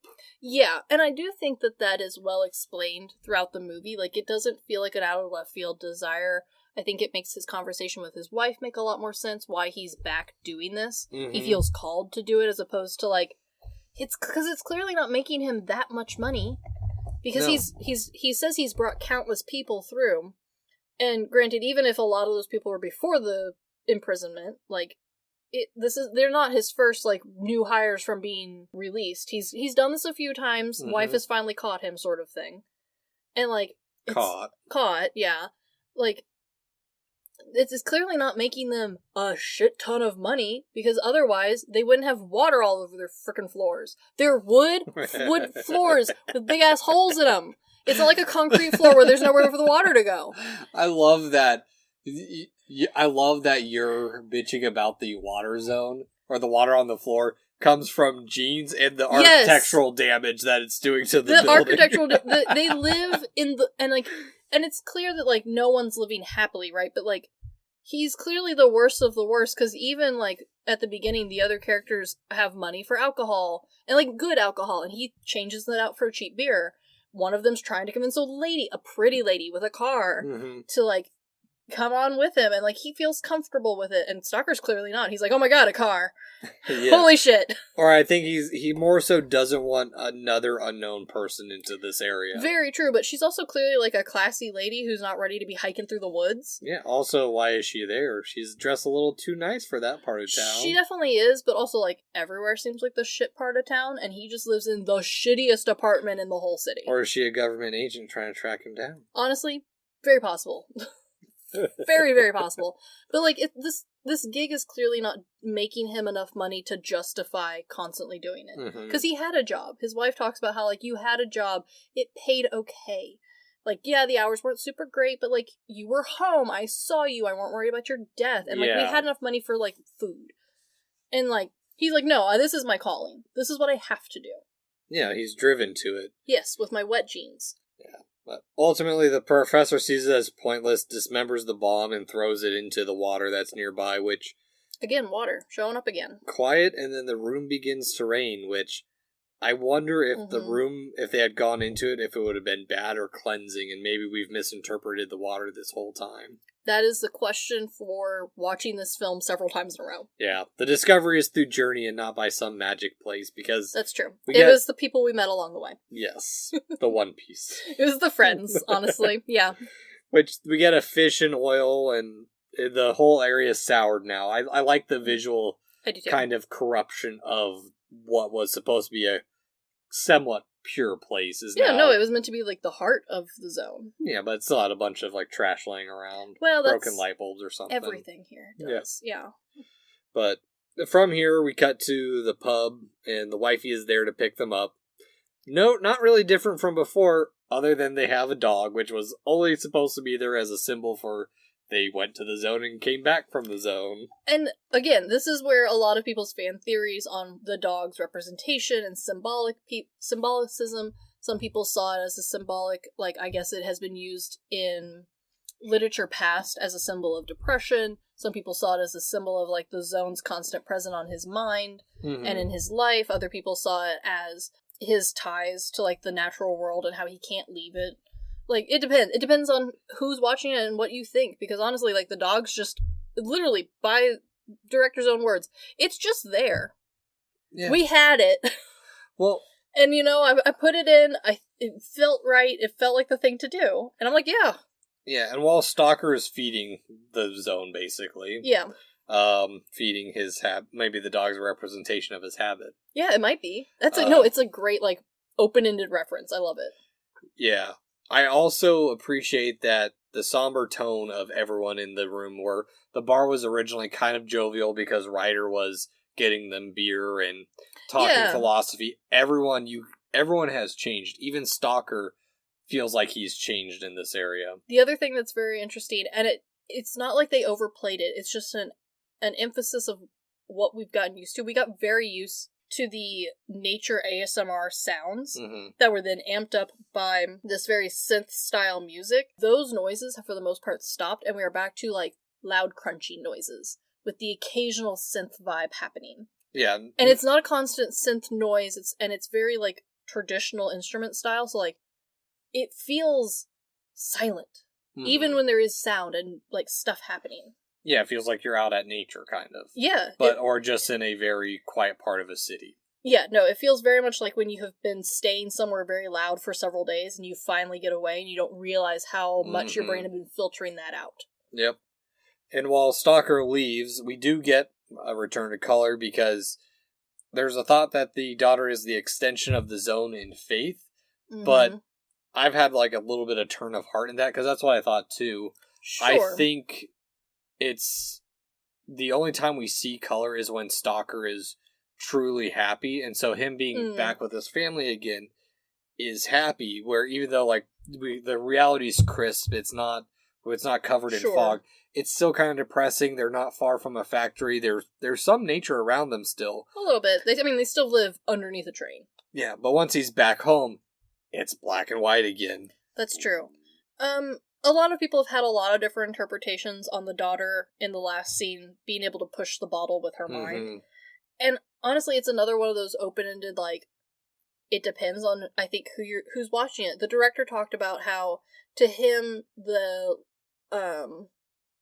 themes of faith and love, and, like, again, he put a lot of emphasis on that wife's faith and love and how that is passed down in their children. Yeah, well, not even just that. Like, we see the wife isn't so bad as we thought from the first scene, where she's actually comforting him. She's taking care of him. She understands his belief. She's like, I'm here for you. Like, I've been through you for all of this shit. She is very much a character written by a man who wanted to have that reassurance of someone who will trust and love him, no matter how much he fucks up. And I don't think that's necessarily wrong. Granted, she's only in this, like, a half a second twice in the movie.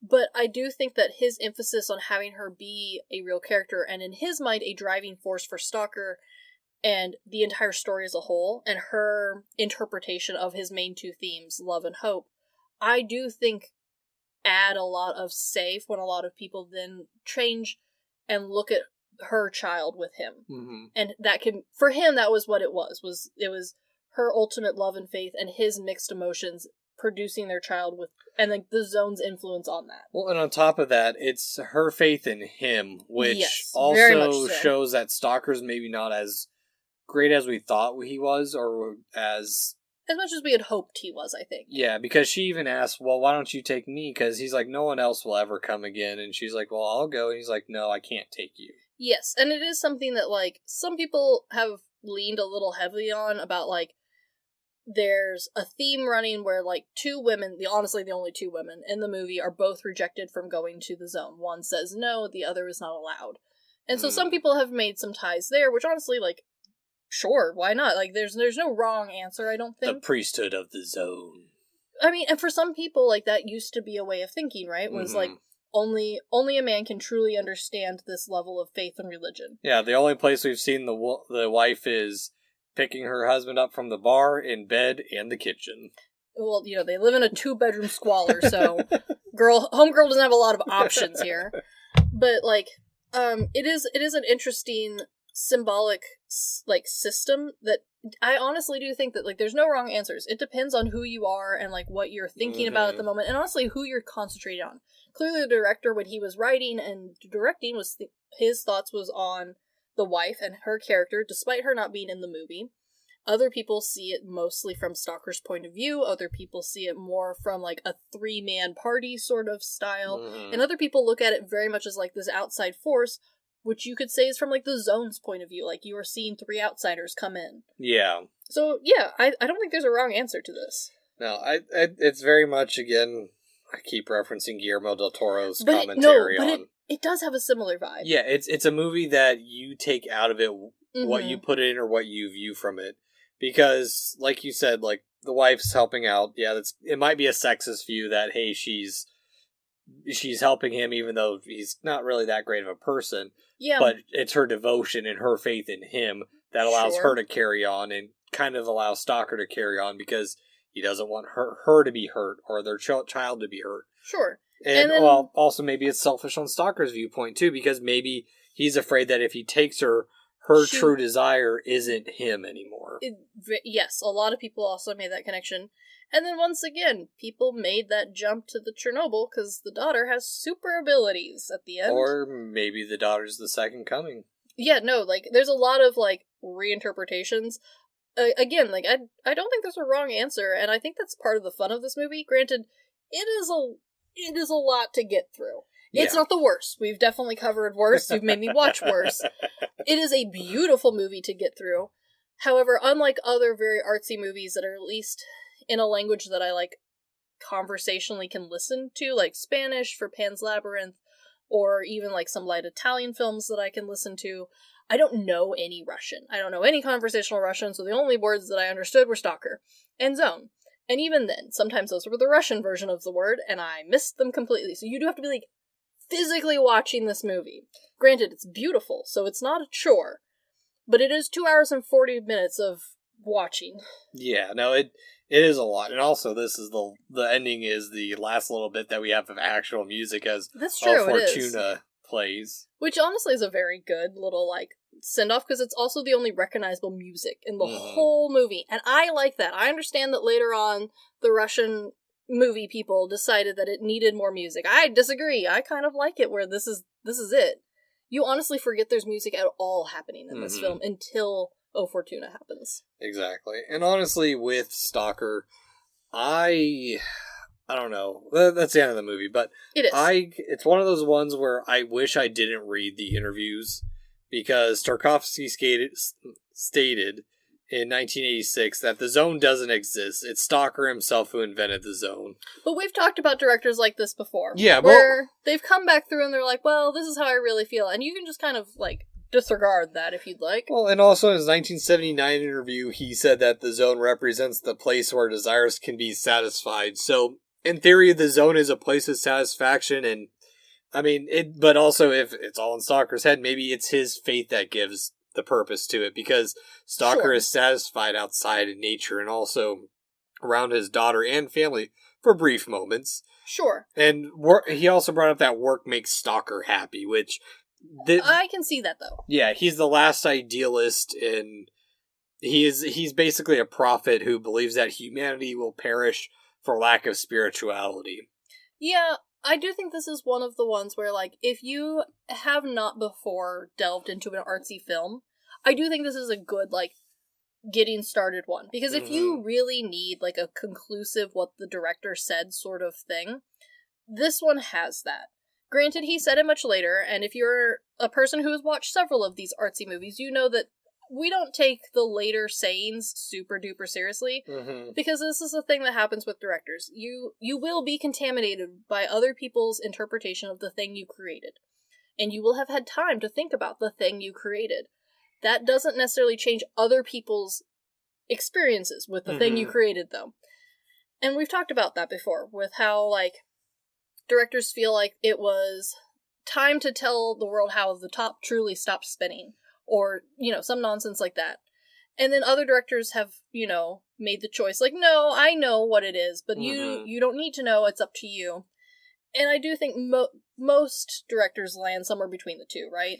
Like, they start off with, you know, it's kind of open-ended, I have a vision, and then they end up with needing an answer because they've thought about it for so long. You're going to end up with an answer if you think about it long enough. Or you feel like a cop-out of, like, Tarantino when he revealed that in Pulp Fiction, whatever was in the chest is whatever you want it to be. Yes. Or, like, the other extreme of David Lynch in Eraserhead where he's like, you know, I have a meaning for it. No one's guessed what my meaning for it is. And he's not going to tell you what his meaning is. No, and no matter how you look at an interview with a director of an artsy movie like this, you are probably not going to end up with an answer that you want. And that's okay. But I do think that, like, if this is, like, your first dip into a very artsy film, I do think this is a good, super artsy film. Because unlike our other examples of, like, ambiguous endings, this one isn't necessarily an ambiguous ending. The whole movie is ambiguous. Yeah. But it has enough, like, brief symbolism that, like, it is easy for you to, like, have a, like, theological exploration or discussion amongst yourself with it. Like, you don't need to be into artsy to have, like, some appreciation. Yeah. Yeah. Exactly. Well, and also, thinking on it, going and reading Tarkovsky's interviews makes me almost feel like I had this hope for, he had this grand vision, he was going to be super vague in his talking of it. No, he's not. It made me think of, like, I kind of understand how writer and professor felt in regards to this, of going through this journey, going through this movie, and then at the end, he's like, well, this is what it means. Yes. No, okay. I agree that, like, especially compared to other movies we've talked about, where, like, there's either a lot more hesitance in talking about what it means, or an acknowledgement that, like, other people might have different interpretations. Up until, honestly, kind of towards much later interviews, where he does, like, kind of openly be like, you know, some people are going to see it this way, I've been told others. But he's always been very straightforward and honest with what he thought the film was about, and how it, like, ended, what different scenes meant. Like, he has always been very straightforward, and honestly, he hasn't changed his ideas a whole lot. There's been a few, like, back and forths a little bit, but nothing enough to, like, change the movie. He's always had his idea of who the main characters are. He's always had his idea of what the, like, symbols are, what the main themes are, and what he thought each version was. However, something I do appreciate with him is even when he, like, comes out and is like, hey, this is it, this is what the movie's about. He at no point, like, in his interviews, feels like he's belittling me for not having caught that, like, water is the ultimate symbol for life or some nonsense like that. Yeah. Instead, he is regularly, like, every time someone new has, like, come forward and been like, have you heard about this with your Stalker film? He's been like, oh, that's a cool idea. Again, though, this is what I think it's about. This is what, for me, it was about. And I'm the director and writer. So, like, this is what it's about. And honestly, I'm okay with that. And I think it adds a lot of, like, solidarity for if this is, like, your first jumping into a very, like, weird, nonsensy sort of film. Because if you really need that sort of solidarity, he's given it to you. And honestly, no one can really argue with him. He's not wrong. No. Well, yeah, he has his own perspective of it. It's kind of like how he puts that, if Stalker went in, it'd be his rejection of his faith, but also if nothing happens, his faith is gone. Which I think is, at least from my perspective, is while Stalker believes in all this, and he learned from Porcupine, Porcupine feels like he might have been a little bit of a cult leader. And, for sure, he definitely feels a little bit too much. And Porcupine built up this room that, because we don't know if anyone came before Porcupine either, 100%. That's at true. At least for Stalker. Not like, that we're told, yeah. Other than there's an established trend of Stalker's children being mutants. Yeah, so we know there's a few at least. But Porcupine, I think going into the room, it wasn't the fact that he didn't like his deepest desire. It's maybe he found out that all of his faith was a sham. Sure. Again, like, I really enjoyed this artsy film. Normally I'm not a super artsy film, like, thought person. I enjoy one every now and again. This one I really did enjoy, and, like, if I could find the right person to, like, force to watch so that we can talk about it again, I totally will. It's just this one is unfortunately very long and in Russian, which I am 100% a very firm believer of, like, a language barrier shouldn't be a problem nowadays. Like, we have a lot of tools. Most films come with subtitles. Most films come with subtitles, and if they don't, whether or not you feel it's right, like, a bootleg version will find them. And if at the very least, like, if you are desperate to watch it, like, there are ways. There are ways to get around the language barrier because we live in the future. However, like, this is a very long and a very artsy one, and while I don't think you need the research to appreciate this and to enjoy it in some form, having a little bit of a language interpretation for some of the words, for some of the themes, for some of the story does help. There are some words that, like, honestly, he used a very direct translation using the subcaptions that, like, could change your perception or understanding of something depending on how you want to read into different ways that could have been interpreted. Yeah. I think the Criterion version has a very good interpretation on it. However, there are a couple people on the internet who had some disagreements with it, so that's up to you if you want to dig more. Yeah. That's right, Charlie. So, Chris, on a good, bad, weird scale, how do you rate Stalker? I originally thought I was going to be giving this a good, weird. I'm just going to give it a good, because to me it does not quite hit enough weird. It implies weird, but I don't actually get weird.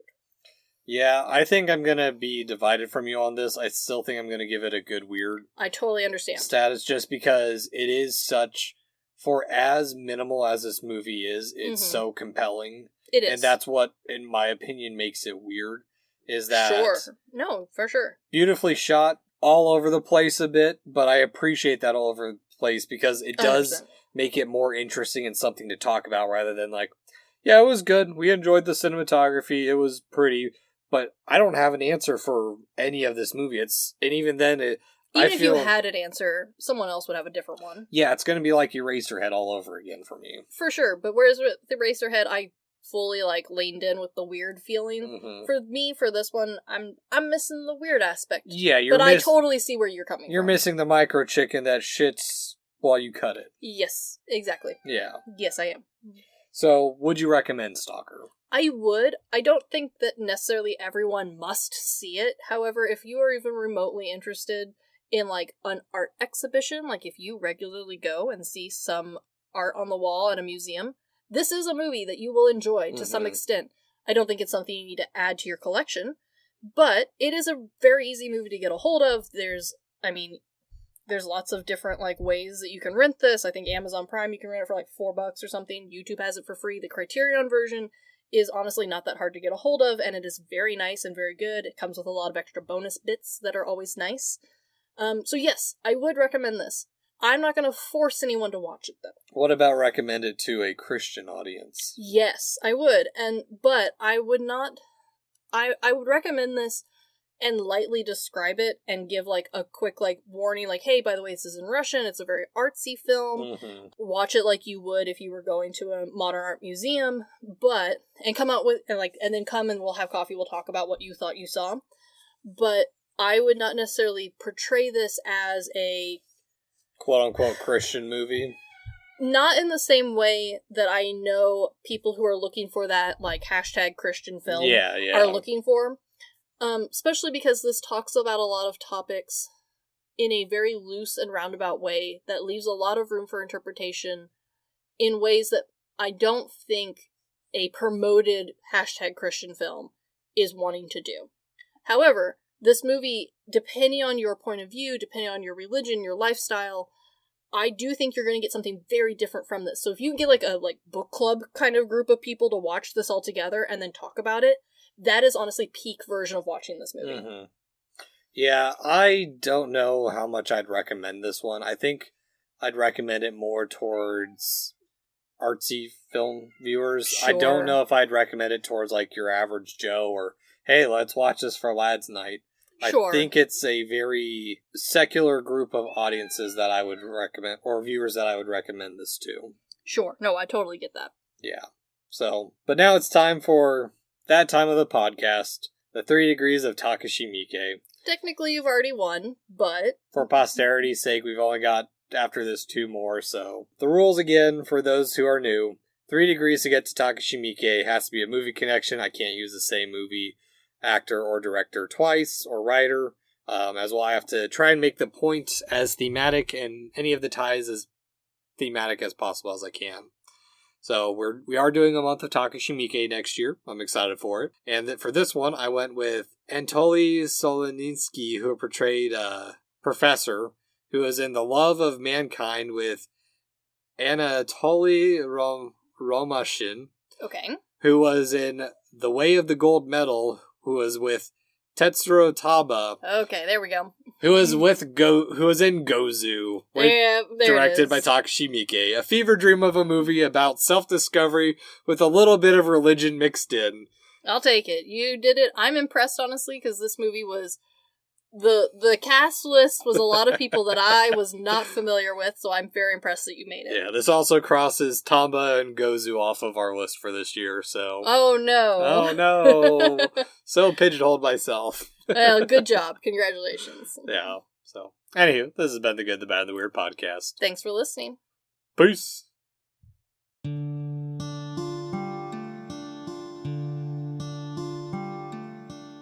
Thank you for stopping by this here town of the good, the bad, and the weird. We appreciate your listenership, and if you want more of our takes in your life, feel free to check us out on social media at The Good, the Bad, and the Weird Podcast, or TGTBTW for short. As well, if we missed a fact, your favorite part of a movie, or just have a suggestion and want to reach out and say howdy, feel free to email us at tgtbtwpodcast@gmail.com. And feel free to join our Discord at The Good, the Bad, and the Weird Podcast, where we talk about movies, just share random banter here and there. And always, check out our podcasters, streamers, or any other content creator we shout out in our episodes. We really appreciate it. And as always, thank you for listening. Peace!